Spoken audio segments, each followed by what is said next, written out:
ndagira ngo mu by'ukuri twifatanye n'uyu muvandimwe wacu mushiki wacu idamanye iryamugwiza Yvonne ejo watawe muri yombi kubwo ibitekerezo bye no kuvugisha ukuri ariko nanone nshimire cyane abanyarwanda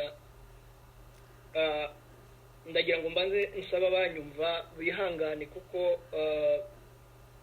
suko tagira abandi ndi buvuga ariko ndashaka kwibanda cyane ku bacika cumu ba jenoside yakorewe abatutsi bagumije gupfukiranwa no kubatera ubwoba bakabatinyisha kuvuga kugeza aho harimo bamwe babashije gutinyuka kugenda bavuga bamwe baricwa abandi bakaba bagihari nahera kuri madamu wa Rwigara Adeline n'umwana we Diane Rwigara na Karasira Aimable n'uyu mudamu idamange iryamugwiza Yvonne aba nabagihumeka ariko babashije kugaragaza mu by'ukuri ibyo babona bigoramye cyane kubwicanyi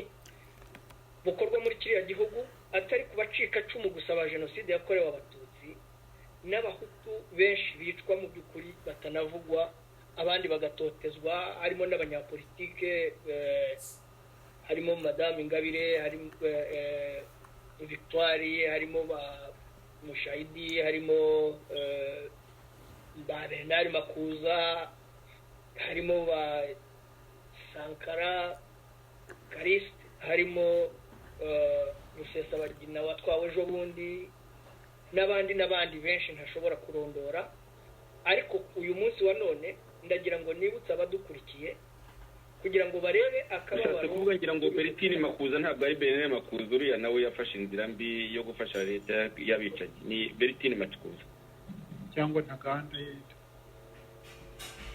yego Ntaganda wite Bernard Ntaganda Bernard Ntaganda yego Bernard Ntaganda yes urakoze yego komeza yego nagira ngo mvuge cyane kuri uyu mubyeyi idamange kuko niwe wa nyuma wafashwe ejo kubw'ibitekerezo bye n'ubutumwa yaramaze guha abanyarwanda bigaragaza akababaro ukurikije umuntu uri mu gihugu imbere ya ziriya nyamaswa z'abicanyi batagira imbebya wagezaho aka kababaro kamugezaho avuga ibyo yavuze ejo muri iriya message yatanze Kizito yabashije kukavugira mu ndirimbo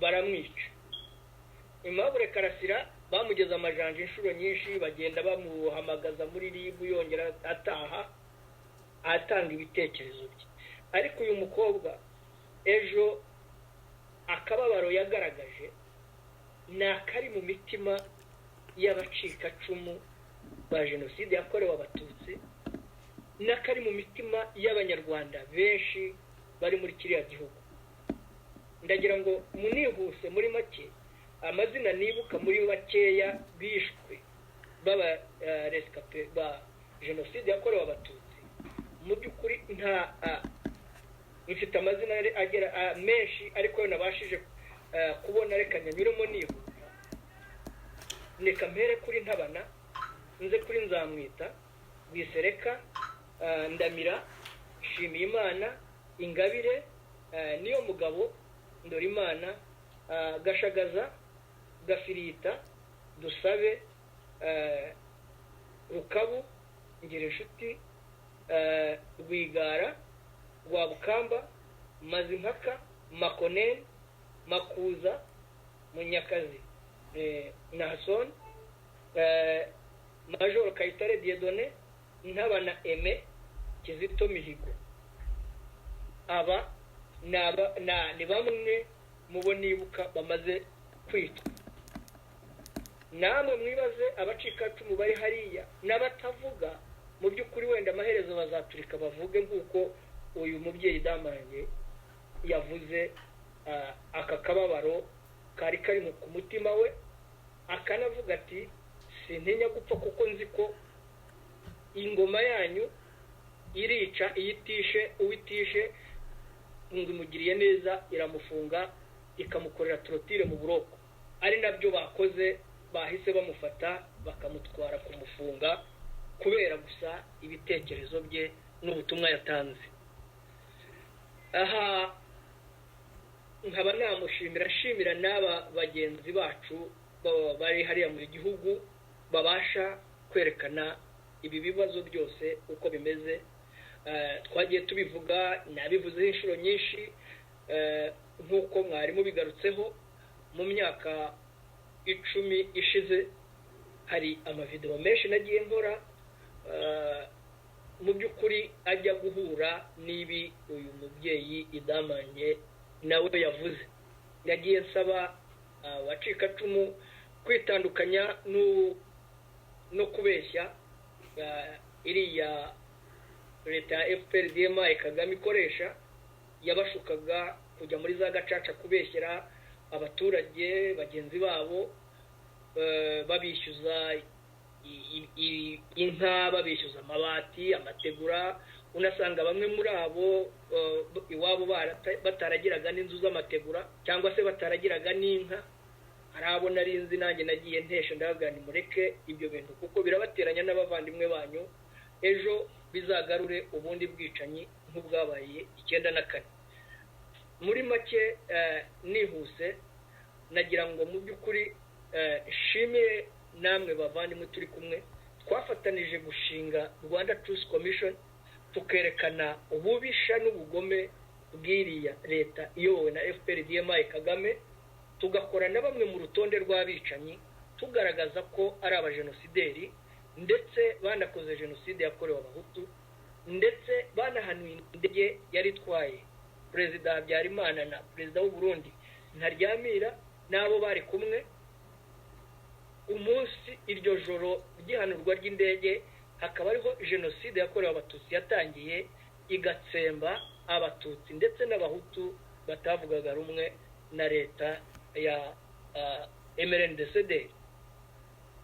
Mu by'ukuri nkaba mpagarikiye aha. Urakoze cyane muvandimwe Jonathan Musonera. Nagira ngo kuba wavuze ku bantu bagiye bazira ibitekerezo byabo bakaregwa jenoside barenganyijwe, nongereho na Dr. Theoneste Niyitegeka uboreye mu buroko wazize gusa yuko yiyamamaje mu mwaka wa 2003, noneho umuhotozi Kagame kumva yuko ari nk'agasomborotso akaba aboreye mu buroko. Urabizi ko ari abantu benshi bishimiye ko nubwo bije mu marira menshi, nubwo bije mu maraso menshi, nubwo FPR atari shyashya, ariko hari benshi biruhukije bavuga bati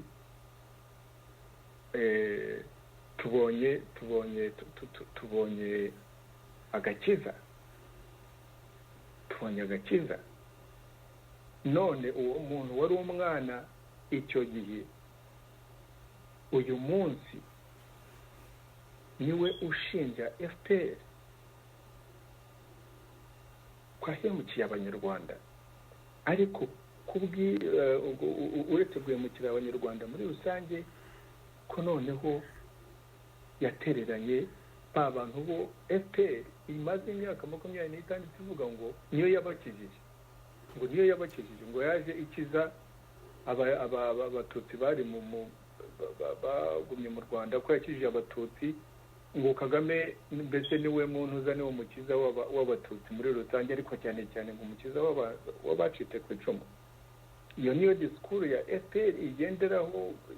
Mudamu yavuze neza ko bayicuruza. Ibyo ntabwo dufite igihe gihagije, ariko muri iyi myaka 10 tumaze nta gihe tutagumye kuri iyo message ko Kagame yahemukiye abatutsi, bavanye i Uganda ahemukira abatutsi yasanze mu gihugu aribo barescape, ahemukira abanyarwanda kandi bose, kandi FPR yaravugaga ngo yaje gukiza igihugu cyose no kuzana ubumwe n'ubwiyunge mu gihugu. Ubwo ntabwo noneho idamange ntabwo yagiye mu byo uko Kagame yakoze jenoside mu Bahutu, ariko ibyo byonyine byavuze biranahagije kwerekana ngo kuko disikuru ya Kagame no kuvuga ngo yaje akiza Abatutsi, ariko reba umuntu wari umwana imyaka 10 n'ingahe ubu ngubu niwe umushinja ngo Kagame n'agatsiko kanyu. Icyo rero nicyo nagira ngo ntangireho ngo amagambo y'uyu mudamu agiye mu mateka y'u Rwanda, agiye mu mateka y'u Rwanda ibihe bidashira. Icya kabiri ni ukwerekana mu by'ukuri ubuhanga, kuko twese uko twamubonye uko yavuze, ubu baramwita umusazi. Niba mwarabonye itangazo rya polisi ngo ibyo avuga ngo ni ibintu bivangitiranye, ngo birimo politiki, ngo birimo criminality, aba criminal harya n'iki abagizi ubugizi bwa nabi, ngo hamwe n'ubusazi. Idamange yabaye umusazi, ariko binyibukije ko abahanuzi bose bagenda baza mu Rwanda bavuga uko agatsiko gateye, barabica barabafunga, ariko cyane cyane babatwerera ngo kuba iki, ngo kuba abasazi. Ari ba Bizimungu, ari abantu bose bagiye bavuga ubutumwa nk'ubwo ngubwo, ba Ingabire, ba Deo Mushayidi, yewe no kuri jewe murabizi mujya mwusoma muri rusange bavuga ko ndi umusazi. Ibyo rero ahubwo birerekana ko ari umudamu ucisha mu kuri, ugomba kuvugisha ukuri byanze bikunze, kubera ko nibyo biri mu mutima, akumva ko atavuze uko kuri ahubwo yaba apfuye. Atavugisha uko kuri muri ku mutima aba atakiriho. Uko kuvugisha ukuri, gukunda igihugu, gukunda cyane cyane gukunda igihugu ni ugukunda abagituye, ni ukuvuga Abanyarwanda. Ikintu cyo kwemera ko agomba kuba yakwitanga, kandi yarabivuze neza, mfite abana bane, mfite ariko akavuga ati n'ibyo nk'ibyo nkiko yaramaze kuvuga ati mfite umuryango, ariko nkunda uwantumye kurusha, kandi nkakunda n'igihugu cyanjye, nkakunda n'Abanyarwanda byo napira. Nibyo ngibyo nagira ngo ntangirireho mu kuvuga ko mu by'ukuri amagambo y'uyu mudamu yageze ku mutima w'abantu benshi, kandi ibyo agatsiko gatekereza ngo kumufunga cyangwa se kumwica, yaba ari abantu bakurikirana amasomo y'amateka y'igihugu bakamenye yuko gufunga umuntu no kwica abantu ntabwo bibaha agahenge, ahubwo ubu ngubu uyu si uwa nyuma, si n'uwa mbere, ariko ahubwo ubu ngubu bigiye kwiyongera, kuko ibibazo mu gihugu bigeze ahakomeye cyane, ku buryo benshi bazavuka kandi bavuga, batanga ubutumwa n'ubuhamya bumeze nk'ubw'idamange, kandi ndetse bigenda biganisha uko amaherezo Abanyarwanda bazakanguka, nk'ukuntu yabivuze, wenda turaza kubisubiramo, gukangurira Abanyarwanda guhaguruka no gukora, kuvanaho ubwo butegetsi bw'agatsiko, kandi babicishije mu nzira y'amahoro. Ni ibyo ngibyo nagira ngo ntangire mvuga. Yozefu, ndagushimiye cyane umuvandimwe Theogene, Abanyarwanda bagahaguruka, yabakanguriye guhaguruka. Dushimira abatangiye guhaguruka, harimo batangiye gukora za petition, harimo abatangiye gukora mobilisation y'uburyo bwo kugira ngo azabone abamwunganira mu rubanza, hari n'abatangiye gukora imyigaragambyo hirya no hino. Mu kanya harabanyoreje amafoto y'Buruseli mu Bubiligi, kandi n'ahandi ngo birateganyijwe. Batera ubwoba, kurikije n'iterabwoba, ariko nk'uko bigaragara bararuhira ubusa, kuko bishe Kizito bazi neza ko bagiye gukura umutima rwose ku buryo budasubirwaho abacitse ku icumu n'abandi Banyarwanda. ariko nk'uko uriya mudamu yabivuze, aragira ati ahubwo bishe Kizito niho nishatse n'imbaraga. Muri uko gutera ubwoba rero hari n'aho avuga, ntitwabyumvise muri audio ariko ntawe utarumvise ijambo rye ryose, hari n'aho avuga ati muri uko gutera ubwoba ati banagerageje no kugura bariho bantuka ariko banohereza abantu bagenda nyine bububa baje kungura. Aha yatanze urugero rwa Bamporiki Edouard ko yagerageje kumugura ati ntabwo ngurika, ati musuzugura kwesha. Ibintu ubona bigeze hehe rero muvandimwe Theogene? murakoze cyane Joseph, kuko tudafite igihe gihagije ubwo wenda twagusanga uzadushakire igice cya kabiri kugira ngo dukomeze iki kiganiro. Rwose. Ariko nagira ngo nongere ku byo maze kumva icyo kiganiro cya Musonera n'amagambo ya nkiko, nagira ngo wenda tutarasoza mvuge ku kintu kimwe cyerekana krize mu gihugu ukuntu iteye. Ikikwereka buri gihe ko agatsiko kari mu mazi abira ni uburyo gasubiza ibiba byavuzwe. Wenda nyarutaho gato simvuge ku byo Madame Damangi yavuze, nkavuga niba mwakurikiranye mwabonye ko nyuma aho paroma ya European Union yavuze ku kibazo cya Rusesabagina kubera impungenge bafite, kandi izo mpungenge z'abanyarwanda kubera ko ni ibintu bimenyerewe, ntabwo wagenda ngo ushimute umuntu hanyuma noneho ngo uvuge ngo ugiye kumucira urubanza, ngo kandi urwo rubanza ruzaba runyuze mu mategeko free and fair, mbese ibintu biciye mu gaciro bishingiye ku mategeko, nta abantu babogamiye. Ibyo ni nko gutera indirimbo ukiyikiriza, kuko mu Rwanda nk'ibyo Damangi yavuze ubwo butabera nta bubayo. Nk'ibyo tuzi kuva aka gatsiko kafata ubutegetsi, ubwo butabera ntabwo buba mu gihugu, ahubwo icyo bitaga ko ngo ni ubutabera ngo bwabogamiye ngo ku Batutsi, ku bacikacumu, ngo bugakurikirana abakoze jenoside, no kuvuga gukurikirana Abahutu no kwita Abahutu bose abajenosideri, kubita interahamwe. Na gacaca buri gihe duhora tuvuga ngo bagiye ku misozi bakavuga ibyaha byakozwe n'Abahutu gusa, ariko urabona n'ubwo butabera iyi myaka ishize abahugukiritaga bavuga ngo ni ubutabera burenganura Abatutsi gusa. Mu byo twakomeje kuvuga n'ibyo umudamu yavuze, ni icyerekana yuko mu by'ukuri ubwo butabera ntabwo abo ba rescape, abo bacitse ku icumu babufite, Abatutsi bishwe muri jenoside yahitanye Abatutsi, iby'uko Abahutu bo bahitanywe na jenoside yakozwe na FPR, ibyo ntitwabitindaho kubera ko kugeza kuri aya magingo ngo ntabwo iremerwa, uretse ko twebwe twateye indi ntambwe tukavuga ko twebwe tuyemera.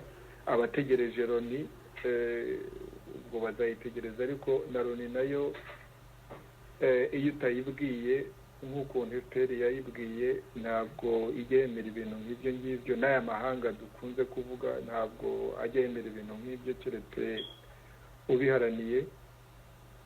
Ariko urabona ko paroma ya European Union yakoze resolution ivuga ku bya Rusesabagina. Ubu ngubu bose mbese abo barahihibikanye, Kagame n'ibyo yita ngo ni inteko. Ubu banza uyu munsi ngira ngo hari ikintu cyo basohoye, sindagisoma ariko hari ahantu nabibonye mu makuru. Urumva kubera iki? Kubera ko iyo resolution ya European Union ivuga ko mu gihugu mu by'ukuri nta ubutegetsi buriho ntabwo bwubahiriza uburenganzira bw'ikiremwamuntu. Nicyo kibazo. Niyo mpamvu nyine bagomba gushiduka bakandika, bakavuza induru, bagasaza imigeri, batuka European Union, nongere mbibutse niba abantu batarakurikiranye cyane ubwo ibyo ni ibya European Union hari niba utarayibonye yeze kunzaye gushakira kugira ngo wenda mu kiganiro cy'ubutaha uzayishyireho ni ahantu kandi banza byarabaye mu cyumweru gishize kuri televiziyo imwe ni abantu b'abanyafurika bavuga ngo ni amadisikuru y'abantu bakomeye bo muri Afurika hariho clip nk'iminota 5 ikwereka ko uko Kagame amerewe mu mitekerereze ye uretse ko idamange we yanavuze ko n'abandi nyine abanyarwanda benshi nacyo tuzazusubiraho kubera ko nubwo yaba akiriho Kagame iby'uko ari umuyobozi w'igihugu byo byapfuye kera ni nk'ibyo abantu bengeze kuvuga ngira ngo tugishinga yahise tuvuga ngo FPR yapfuye kera uko tize yapfuye kera ahubwo yabuze abayihamba n'umuyobozi utagifite inshingano ze cyangwa se utagikurikirana inshingano ze ngo akore ibyo asabwa gukora mu by'ukuri aba yapfuye mu maso y'abanyarwanda y'abaturage aba yapfuye muri iyo context ntanavuga kuko ngo nk'ibyo idamange yavuze ko Kagame asigaye ari umuramba ariko yavugaga kuki yavugaga kuri ya resolution mwibuke muri Assemblée Générale ya Loni umwaka ushize aho habaye resolution ivuga ngo genocide ni y'abatutsi abanyamerika n'abongereza aribo mu by'ukuri bamaze iyi myaka yose kuva FPR yafata ubutegetsi bamukingira ikibaba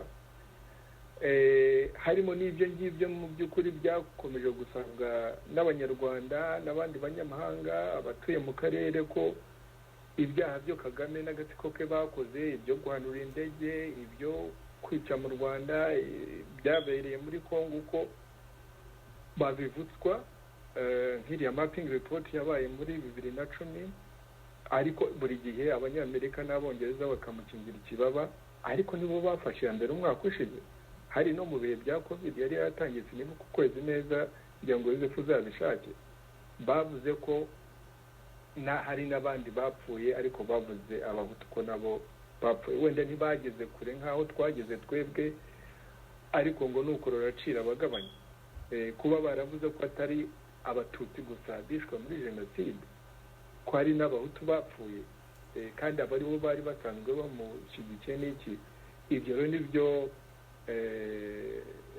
Kagame yatsinzeho cyane ngo hari ibihugu bibiri ajyaho bene kwa kundi mbese aba asa nk'uca imigani ariko aza kugera kuri Amerika ngo ni igihugu cy'igihangange ngo iyo uri umwe ntabwo birakugora kugira ngo unegosiye n'igihugu cy'igihangange ngo Afurika ikwiriye kujya hamwe urumva arimo kumobiriza Afurika ngo imushyigikire mu bwicanyi bwe kandi we buri gihe ku bintu birebana n'inyungu za Afurika buri gihe yagiye afata za position ureba ko mu by'ukuri ahemukira abanyafurika uhemukira abanyafurika rero atangirana n'abiwe kuko abanyarwanda bari mu Rwanda miliyoni 12 ni abanyafurika abanyekongo ni abanyafurika abarundi ni abanyafurika abanya-Uganda ni abanyafurika Tanzania ni abanyafurika South Africa ni abanyafurika abo bantu ntabwo yaba bahemukira ngo noneho aje kuvuga ngo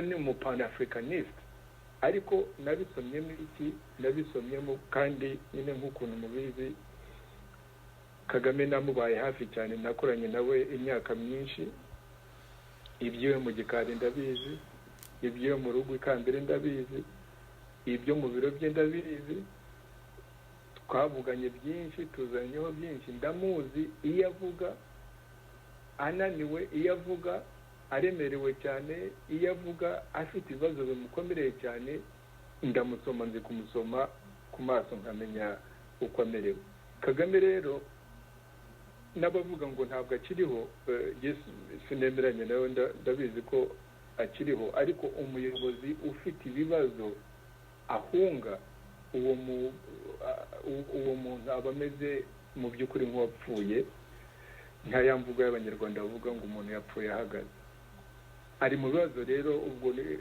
nkoresheje icyo kintu cya European Union ukuntu inteko mu Rwanda yahagurutse nyine n'ibyo ngibyo Kagame aganya ko n'ibihugu mu by'ukuri byari bisanzwe ubundi bimwumvira kubera inyungu zabo nta rundi rukundo zikamuvugira zikamukingira ikibaho ko bisa nk'aho bagenda babiteshukaho bagenda bamuhunga. Ibyo rero umudamu Damange avuga birerekana crise mu gihugu, ariko iyo crise ifite n'amashami bigaragara ko no mu karere mu by'ukuri nta buhumekero Kagame afite, kandi no hanze aha ngaha ukurikije uko yari ameze mu myaka tuvuge 15 10 ishize ari nk'umusta, ntabwo ariko Kagame amerewe. Urumva yuko afite ibibazo mu gihugu, afite ibibazo mu karere, afite ibibazo hanze aha ngaha nk'ibyo Damange muri buriya buhamya bwe yatanze nk'ukuntu avuga ibintu ni bibiri. Abanyarwanda bagomba guhaguruka bagakora uwo murimo wo gusunika ako gatsiko mu nzira y'amahoro. Damange yavuze ati twese duhagurukanye za Bibiliya n'amakorani, ariko n'udafite Bibiliya cyangwa Korani, n'utemera izo nyigisho, ariko yahaguruka n'igitekerezo, kuko kiriya gitekerezo nk'icyo umudamu afite n'abandi bamubanjirije kandi n'abandi bazamukurikira baba mu gihugu no hanze y'igihugu. Icyo gitekerezo nicyo kizakubita kariya gatsiko kikakavanaho, kandi ntibizashoboka abantu batavuye mu bwoba. Kandi icyo kintu uyu mudamu yagisubiyeho inshuro nyinshi, atabaretswe ati nimuve mu bwoba, ariko ni nko kuvuga ati abanyarwanda mwese nimuve mu bwoba. Ari abanyarwanda biciwe b'abatutsi, ari abanyarwanda biciwe b'abahutu, tuba mu bwoba. Ahubwo biranashimisha cyane kubona dukangurwa n'umudamu. Umudamu avuga ati nimuve mu bwoba, ati mu gitondo duhaguruke. Uwe banamufashe ntiyashoboye kujyayo. Ubu se hari uwahagurutse ngo ajye uko yavugaga ati mu gitondo duhaguruke tujye ku rugwiro. Ati ntakoze ibi ngibi Imana yabimanira. Ariko n'abanyarwanda baba mu gihugu cyangwa hanze mu gihugu bazi ibyo avuga ko ari ukuri kwambaye ubusa, kandi nta munyarwanda utabizi. N'abari muri kariya kazu ndani barabizi. Turamuka inzira rero n'ebyiri, nukwemera koko nk'ukuntu yavuze ati duhaguruke, abanyarwanda bagahaguruka mu buryo bafite bagashirika ubwoba bakanavuga, kuko kuvuga bisaba ubutwari buhambaye. Kuvuga nk'uko Damange yavuze bisaba ubutwari. Niba ari utabyemera amanike ukuboko azambwire ko ndavuga mu banyarwanda bose ko kuko kuvuga mu Rwanda bifite ikiguzi. Uravuga bakagufunga, uravuga ukabura irengero, uravuga bakakwica, uravuga ugahunga, cyangwa se ukemera kuba mu gihugu ubebera ugapfagaza. Inzira rero n'ebyiri gusa mu by'ukuri Yozefu na Musonera na Nkiko n'abanyarwanda bakurikirana iki kiganiro, ni ukwemera either tugapfa duhagaze, cyangwa se nk'ubyo uwo mudamu adusaba avuga ati nimuhaguruke. Ni ibyo ngibyo naba ndangirijeho yonyine. urakoze cyane rwose. uvuze aho u Rwanda rugeze, ko rugeze ku muteremuko, ku mugani wa Kagame wigeze kubyivugira. Muvandimwe Nkiko Nsengimana, nawe mu gusoza urabitekerezaho iki, wakongeraho iki kuri ibyo umuvandimwe wacu Theogene Rudasingwa asozerejeho? Murakoze bavandimwe, rwose nta kurambiye ngewe ndumva amagambo yavuzwe umuntu yayahinira aha ngaha, kuko ibitekerezo byavuzwe nangomba kubisubiramo nta yandi magambo nagira ngo nongereho. urakoze cyane Jonathan Musonera. nta cyaba wenda kibagiranye ukaba wacyongeraho mu magambo make cyane kuko twarengeje igihe? urakoze muvandimwe Joseph, ndagushimiye. nshimire Dr. Nkiko, Dr. Theogene, inama zikomeye n'ibitekerezo baduhaye. icyo nsorezaho ni iki: ni ukwibutsa abacikacumu ba jenoside yakorewe abatutsi ko FPR Inkotanyi ntabwo yahagurutse irwana urugamba izanywe no kubarokora, kuko ntiyapanze urugamba ivuga ngo izaza guhagarika jenoside. yapanze urugamba ishaka gufata igihugu. ndagira ngo rero mbibutse neza ko iyo FPR iza kuzanwa no kubarokora iba itarahanuye indege yari itwaye Perezida Habyarimana na Perezida Ntaryamira, izi neza ibibazo by'amoko byari mu gihugu hagati y'abahutu n'abatutsi, hagati y'abakiga n'abanyenduga. ndagira ngo mbwire n'abahutu bacitse ku icumu nyuma ya jenoside yakorewe abatutsi, aho FPR Inkotanyi yabirayemo ikabarimbura kubera ko bari bayihaye urwaho rwo gukora jenoside yakorewe abahutu. noneho icyo gisirikare kikinjira mu bahutu kikabica kitagira n'uzababaza. bakaba uyu munsi wa none bamwe muri abo babumbiye mu mashyaka hirya no hino mu mashyirahamwe atandukanye bagenda bakoresha ikinyoma, birengagiza ukuri kw'ayo mateka ndetse batinya no kwemeza ko bakorewe jenoside. nkaba nsaba ngo abo bose bahaguruke baze dufatanye muri Rwanda Truth Commission, duharanire uburenganzira bw'abanyarwanda. aya magambo ya Madamu Idamange yo gupfa ubusa, amaraso ye bashaka kumena, ibitekerezo bye bamuhora byo kuba imfabusa, ahubwo tuzamuke twese hamwe duharanire ko abanyarwanda bahabwa ukuri n'ubutabera. ikindi ko jenoside yakorewe abahutu nayo yemerwa, tugahaguruka tugashyira hamwe tugasaba Loni gushyiraho inkiko zizasobanura ku bijyanye na jenoside yakorewe abahutu, kuko ibyo turamuka tutabikoze amateka azabitubaza, igihugu kizabitubaza. nkaba rero nanjye ndangije nsaba abari mu mashyaka hirya no hino mu mashyirahamwe atandukanye gutekereza kurenze kwikunda, kurenze ubwoko, kurenze uturere, kurenze ko ari abantu. batekereze ku rukundo rw'abanyarwanda n'igihugu kuruta ubuhutu, ubukiga, ubunyenduga n'ibindi. nkaba mbifuriza rero amahoro n'imigisha y'Imana. tukazongera guhura mu gice cya kabiri dukomeza ibi biganiro twatangiye. murakoze. urakoze cyane Jonathan, arakoze cyane Theogene, arakoze cyane Nkiko.